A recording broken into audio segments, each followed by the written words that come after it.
Assalamualaikum warahmatullahi wabarakatuh. Eh, Teman-teman, saudara-saudara semuanya, semoga selalu dilimpahkan kesehatan, rezeki, dan senantiasa dapat menjalankan aktivitasnya seperti biasanya. Pada video kali ini saya akan melanjutkan tentang pembahasan penyelenggaraan jenazah. Karena video sebelumnya saya sudah membahas terkait tentang penyelenggaraan jenazah sampai dengan mengkafaninya. Mungkin akan saya bahas sedikit saja yang terlupakan pembahasan pemandian dan mengkafani jenazah. Saya lupa bahwasanya menyampaikan untuk memandikan jenazah itu, waktu memandikan itu ada niatnya, yang mana bacaannya adalah nawaitul ghusli li hadza jenazah fardhu kifayati lillahi ta'ala. Tapi ini untuk jenazah laki-laki. Tapi untuk jenazah perempuan maka diganti kalimat li hadza menjadi li hadhihi. Kemudian baru menyiramkan air dan meratakannya ke bagian tubuh si jenazah ataupun si mayatnya. Setelah dinyatakan bersih, dikeluarin di perutnya, digosok-gosok untuk mengeluarkan kotorannya, yang mana dianggap nanti jika sudah dikafani kekhawatiran keluar kotorannya, maka ketika dimandikan harus benar-benar dinyatakan bersih ya. Kemudian setelah sudah bersih, dinyatakan bersih, barulah kita mewudhukan si mayit ya, si jenazah dengan niat nawaitul wudu li hadza jenazah fardhu kifayati lillahi ta'ala. Kemudian setelah diwudukan baru kita menyiram bagian tangan dengan 3 kali siraman ya, dengan bacaan doa ghufranaka ya Allah rabbana wa ilaikal masir. Kemudian di bagian kanan 3 kali juga dengan bacaan ghufranaka ya Rahman wa ilaikal masir. Kemudian di bagian kiri dibasuh lagi dengan 3 kali siraman dengan baca ghufranaka ya Rahim Rabbana wa ilaikal masir. Kemudian mengkafani tadi sudah dibahas. Ada tambahan sedikit untuk doa pengguntingan pertama kain kafan. Kita membaca doa Allahumma ij'al libasahu anil karimi wa adkhilhu bi rahmatikal jannah ya arhamar rahimin. Kemudian baru diteruskan guntingan yang lainnya untuk kain kafan. Kemudian untuk ikatan si jenazah itu ada 5 ikatan minimal ya. Yang pertama itu di ujung kaki, kemudian di lutut, kemudian di pinggang, kemudian di dada, bagian dada, dan terakhir adalah di ujung ikatannya. Alangkah baiknya diukur dulu panjang jenazahnya berapa, kemudian ditambahkan 2 jengkal untuk kain kafannya agar dilebihkan untuk mengikat ujung kepala dan ujung kakinya. Kemudian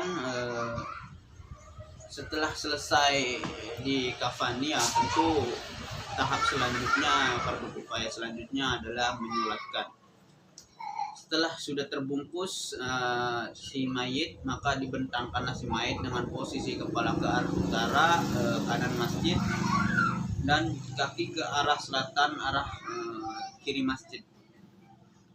Kalau untuk mayat laki-laki itu posisi imam itu sholatnya pas di arah kepala si mayat. Tapi jika untuk perempuan, mayatnya perempuan, maka posisi imam itu di pertengahan dada si mayat di sini. Ini si mayat ya. Di sinilah letak sejajarnya imam kalau untuk perempuan. Tapi kalau untuk laki-laki maka di kepalanya. Kemudian sebelum sholat maka diawali dulu 3 kali kiriman Al-Fatihah. Yang pertama itu dihadiahkan kepada Nabi besar Muhammad sallallahu alaihi wasallam ya, dengan niat liruhi Nabi Muhammad sallallahu alaihi wasallam syai'u lillahi walahumul Fatihah. Kemudian Fatihah yang kedua kita hadiahkan untuk para sahabat Nabi kita dengan bacaan wa ila arwahil anbiya wal muslimin wal sahabati wa syuhada'i was salihin wal ulama'il amilin wal jami'il muslimin wal muslimat wal mu'minina wal mu'minat syaulillahi lahumul fatihah. Kemudian Fatihah yang ketiga kita hadiahkan khusus untuk si mayit dengan bacaan khusus lihaza kalau untuk jenazah laki-laki, kalau untuk jenazah perempuan lihadhil janazah al-fatihah. Itu sebelum pelaksanaan sholat dimulai. Kemudian setelah diniatkan hadiahkan baru kita niat sholat jenazah. Untuk barisan sholat jenazah itu harus ganjil ya, misalnya satu baris makmum imam, kemudian di belakangnya kalau ada orang sedikit cukup satu baris, yang penting ganjil 1, 3, 5 dan seterusnya. Penting barisan makmum itu ganjil, cuman ganjil. Kalau orangnya sedikit yang menyolatkan maka cukup satu baris saja. Jika banyak ya boleh 3 ataupun 5. Dengan niatan biasanya imam itu sebelum sholat itu mengingatkan makmum bagaimana cara niat sholat jenazah ya. Adapun jika mayitnya laki-laki maka niatnya usolli fardul kifayati ala hadzal mayyiti arba'a takbiratin. Kalau imam, kalau makmum lillahi ta'ala.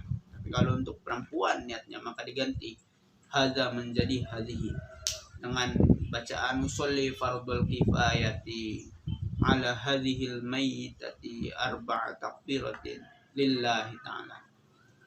Itu untuk si mayit perempuannya. Jika mayitnya anak-anak maka beda lagi untuk niatnya. Usolli fardul kifayatnya ala hadzal mayyit tifli, karena anak-anak tifli arba'a takbiratin lillahi ta'ala. Jadi tifli. Kemudian jika anak perempuan maka ya tinggal diganti saja hadhil mayyitati tifli. Tifli karena anak-anak. Kemudian barulah takbir. Nah, dengan takbir pertama saya ingatkan untuk sholat jenazah ini tidak ada ruku sujudnya ya, hanya takbir saja, Dengan takbir pertama itu membaca surah Al-Fatihah ya, Allahu Akbar, membaca Al-Fatihah. Kemudian selesai itu takbir yang kedua, karena sholat jenazah itu ada empat takbir. Yang pertama Al-Fatihah tadi, kemudian setelah selesai yang kedua, takbir kedua adalah membaca sholawat. Paling sedikitnya sholawat ya Allahumma sholli ala sayyidina Muhammad wa ala alihi sayyidina Muhammad ya, paling sedikitnya. Tapi kalau paling ingin sempurna Allahumma sholli ala sayyidina Muhammad wa ala ali sayyidina Muhammad kama shallaita ala sayyidina Ibrahim wa ala ali sayyidina Ibrahim wa barik ala sayyidina Muhammad wa ala ali sayyidina Muhammad kama barakta ala sayyidina Ibrahim wa ala ali sayyidina Ibrahim fil alamin innaka Hamidum Majid. Itu yang paling sempurna bacaan. Tapi kalau ingin singkat baca sholatnya cukup Allahumma sholli ala sayyidina Muhammad wa ala ali sayyidina Muhammad. Kemudian lanjut takbir yang ketiga. Takbir ketiga ini membaca doa dengan bacaan Allahumma ighfir lahu warhamhu wa'afihi wa'fu anhu. Itu paling singkatnya, paling sedikitnya. Ingat ya, kata hu ini untuk jenazah laki-laki, tapi kalau untuk perempuan maka domirnya diganti menjadi ka Allahumma ighfir laha warhamha wa'afiha wa'fu anha. Kita ini prakteknya pakai aja misalnya jenazah laki-laki ya, jadi pakainya hu semua ya. Itu paling singkatnya Allahumma ighfir lahu warhamhu wa'afihi wa'fu anhu.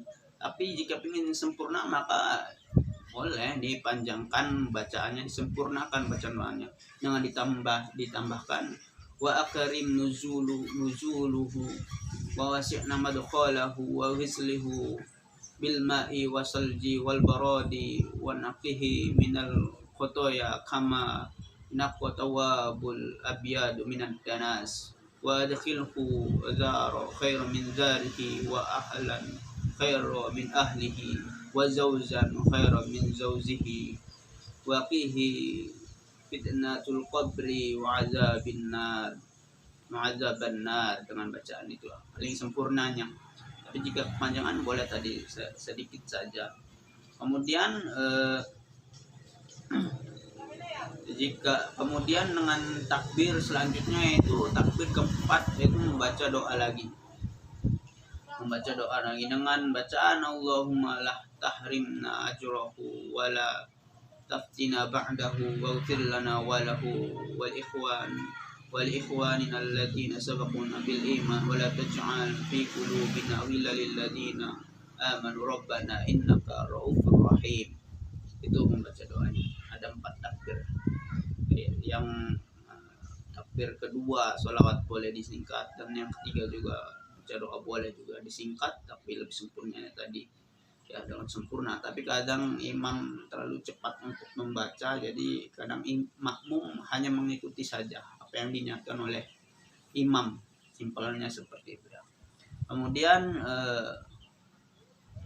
Kemudian biasanya imam membacakan doa setelah salam, membacakan doa, kemudian mengatakan kepada jamaah dan para yang hadir ya, jemaah yang hadir, menanyakan apakah si fulan ini selama hidupnya baik, maka jemaah menjawab baik.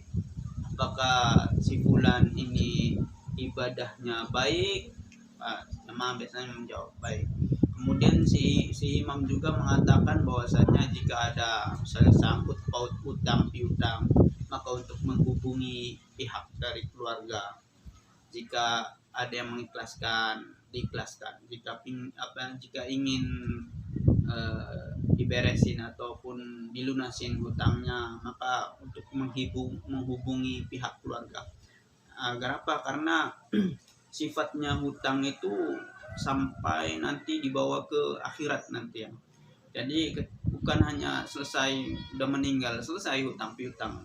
Jika masih ada, maka akan sampai di akhirat nanti. Jika di akhirat nanti dimunculkan, misalnya si fulan punya hutang, misalnya si A punya hutang dengan si B, kemudian meninggal, kemudian tidak ada yang mengurusinya. Tadi pentingnya menulis wasiat ya bagi keluarga yang ditinggalkan, ini salah satu itu.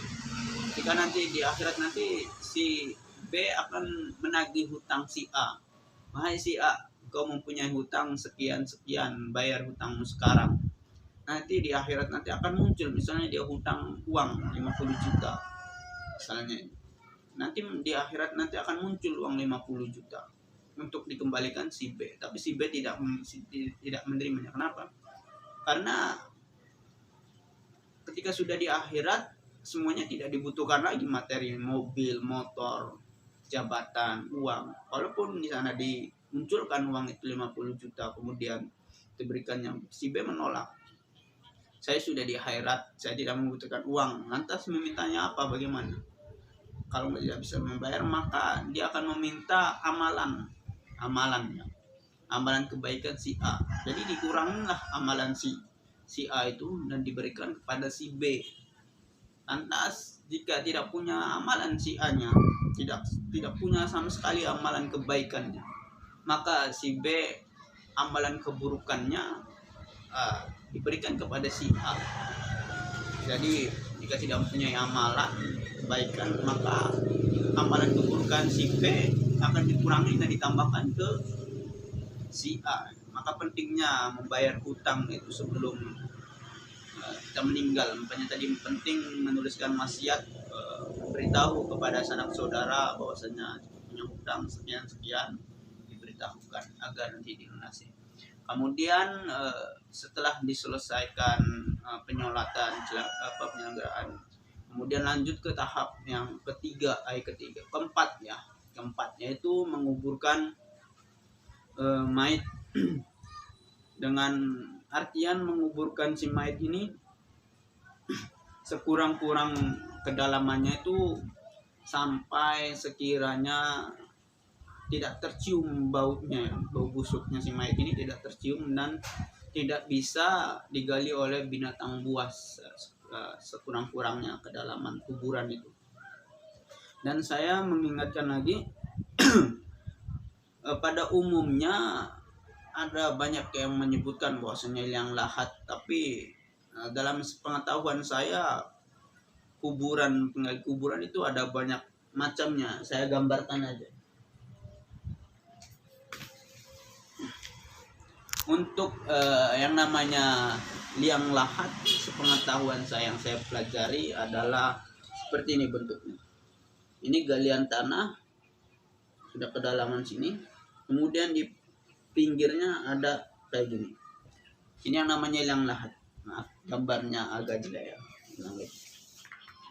Untuk namanya liang lahat seperti ini. Nah, di sini biasanya untuk si mayit. Ya, kelihatannya sini untuk mayit. Jadi agak bengkok ke kiri ya, ke kiri atau ya, kiri ataupun ke kanan, menyesuaikan arah kiblatnya saja ya. Sini. Ini namanya liang lahat. Tapi ada kita jumpai, kita ketemuin orang gali kubur ada yang bentuknya seperti ini. Tengah ya. Nah, ini dia. Jadi di tengah-tengah ini untuk si mayit. Kalau tadi kan di samping sini baru ditutupin sini papan. Kalau ini seperti ini. Di sini tempat mayit, di sini nanti papannya. Kalau ini namanya bugang dan lahat ya. Sepengetahuan saya masih yang saya pelajari ada ini adalah namanya cekung. Cekung. Ini cekung. Yang lahat ini seperti ini. Ada lagi bahkan orang penggali kubur tidak mau repot, tidak mau susah, ada yang gini saja. Udah, gitu saja. Dengan bentuk kayak gini, nanti di sini diletakkan si mayit, kemudian papan di sini miringnya. Udah gitu. Nah, ada 1, 2, 3 yang saya ketahui ya dalam mengikuti penguburan mayat itu ada 3. Yang lebih afdol yang mana? Yang ini, yang namanya liang lahat. Yang nomor pertama, liang lahat dengan bentukan samping sini. Kalau ini namanya cekung ya. Ada saya di tinggal sana di wilayah sana ya, Sumatera ya. Kebanyakan orang memakai yang cekung. Karena agak ribet, agak susah untuk membuat liang lahat yang seperti ini. Agar memudahkan para penggali biasanya seperti ini dibuat cekung. Ada lagi yang paling simple kayak gini. Tapi alhamdulillah ketika ada keluarga saya yang meninggal, walaupun umumnya seperti ini kuburannya cekung, saya sarankan untuk kuburan jangan mau pakai cekung, pakai yang liang lahat seperti ini. Karena apa? Karena ya saya mempelajarinya bahwasanya ada keutamaan dan kelebihan antara kuburan liang lahat dengan cekung ataupun yang seperti ini ya. Karena nanti di hari akhir nanti ya ketika muncul Dajjal pasti ada pun teman-teman penonton sudah mendengar bahwasanya nanti Dajjal akan datang kemudian menawarkan surga dan neraka. Surganya Dajjal dan nerakanya Allah. Nerakanya Dajjal adalah surganya Allah. Ya, bagaimana cara meyakinkan orang untuk mengikutinya? Salah satunya adalah menyerupai orang yang kita cintai ya, menyerupai orang yang kita sayang. Misalnya orang tua kita sudah meninggal, untuk meyakinkan Dajjal bahwasanya supaya diakui menjadi Tuhan, maka akan dibangkitkan orang tua kita, bukan dibangkitkan istilah, tapi difotokopi oleh si Dajjal yang mana memerintahkan setan untuk menyerupai kedua orang tuanya, memfotokopi kemudian muncul supaya anak tersebut mengakui bahwasanya Dajjal itu adalah Tuhan. Nah, ini keutamaannya liang lahat ini ya. Karena apa? Fotokopiannya, karena sesungguhnya Dajjal itu tidak bisa menghidupkan orang yang sudah mati. Hanya Allah dan seizin Allah lah bisa membangkitkan orang yang mati. Yang ada itu adalah fotokopian. Bagaimana Dajjal bisa memfotokopian? Karena ada yang aslinya. Inilah keutamaan liang lahat. Jadi ketika nanti muncul Dajjal, liang lahat ini karena di samping di sini papan ini samping ini, ketika Dajjal nanti mencungkilnya ya, di dalam riwayat ada itu bahwasanya nanti Dajjal akan mencungkil di dalam kuburan itu untuk memfotokopi ya, untuk menyerupai. Ketika dicongkel maka kelihatan di sini kosong, kuburan ini kosong, kelihatan kosong. Karena apa? Karena mayit si jenazah disembunyikan di samping sini. Tapi kalau untuk yang kuburan cekung seperti ini, nanti ketika dicongkel dia akan kelihatan, oh jenazahnya ada di sini. Di sini. Apalagi yang seperti ini yang biasa ini, makin papan sini, pasti akan kelihatan. Itu eh, karena apa Dajjal bisa menyuruh setan untuk menyerupai orang yang kita cinta, bisa memfotokopi, karena Dajjal menemukan yang aslinya. Jika tidak menemukan yang aslinya, tentu tidak akan bisa memfotokopi yang aslinya. Maka itu keutamaannya untuk liang lahat ya, menurut saya. Kemudian menguburkannya kedalaman kuburan tadi dengan tujuan tidak mungkin lagi digali oleh binatang dan tidak mudah diganggu oleh orang lain, dan serta tidak akan memunculkan bau ketika mayatnya sudah membusuk. Kemudian tempat mayat sengaja dipersiapkan agar aman jika menimbun selesai penguburan, seperti liang lahat dan bentuk lainnya yang lebih aman. Kemudian mayat ditidurkan di dalam liang lahat dalam posisi miring ke arah kanan menghadap kiblat ya, menghadap kiblat. Dan seluruh ikatan sewaktu membungkus dibuka dan mukanya juga dibuka, kemudian ditutupi rapih oleh papan yang sudah disiapkan, kayu ataupun papan yang digunakan untuk pengaman bagi si mayat. Ya usahakan yang lebih kuat dan tahan lama. Kemudian untuk mayat laki-laki sebelum ditimbun lebih dahulu dikumandangkan azannya untuk mayat laki-laki, dan untuk perempuan boleh diiqomahkan saja, diiqomahkan. Dan kalaupun tidak diazankan dan diiqomahkan juga boleh, karena hal ini hanya masalah perlakuan sunnah saja. Ya, jadi ketika ini hanya hal sunnah aja. Ketika tidak dilakukan ya jangan diperdebatkan gitu.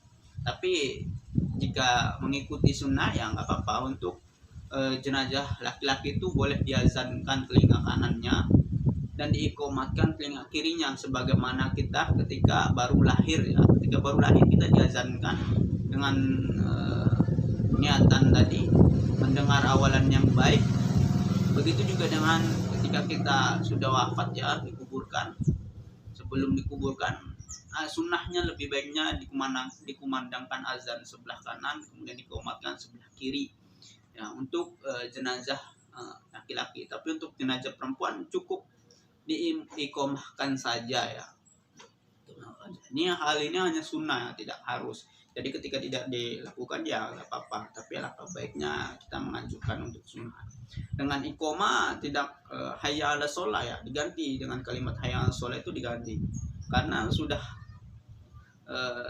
tidak mempunyai nyawa lagi ya, sudah meninggal ya, maka diganti kalimat iqomah, kalimat hayya ala sholah menjadi hayya ala qiyamah ya, qiyamah untuk menguburkannya ya. Dan banyak yang bertanya, boleh nggak sih kuburannya itu di keramik atau lain sebagainya ya. Pengetahuan saya yang dipelajarin saya waktu di pondok, boleh kuburan itu di keramik ataupun di batu bata ataupun di semen ya, asalkan tanahnya adalah tanah pribadi, bukan pemakaman umum. Tapi jika di pemakaman umum, maka mengkeramik ataupun batu bata ataupun yang permanen lah istilahnya, maka itu dimakruhkan. Karena apa? Karena itu pemakaman umum, ada hak orang lain. Apalagi zaman sekarang kalau di pemakaman umum itu bukan hanya kuburannya saja yang dipermanen, tapi untuk ziarah tempat duduknya juga ikutan disemen, karena itu memakan hak orang lain. Maka hukumnya makruh, boleh dipermanen asalkan di tanah milik sendiri ataupun pribadi ya. Kalau untuk pemakaman umum maka hukumnya makruh. Cukup sekian pembahasannya karena sudah banyak waktunya ya. Semoga dapat bermanfaat bagi kita semua. Terima kasih sudah menonton video ini dari awal ya. Ini fatwanya. Terima kasih, semoga bermanfaat. Jika ada pertanyaan boleh di komen, insya Allah akan saya jawab dan respon. Sekian dari saya, kurang lebihnya mohon maaf. Wabillahi taufiq wal hidayah. Wassalamualaikum warahmatullahi wabarakatuh.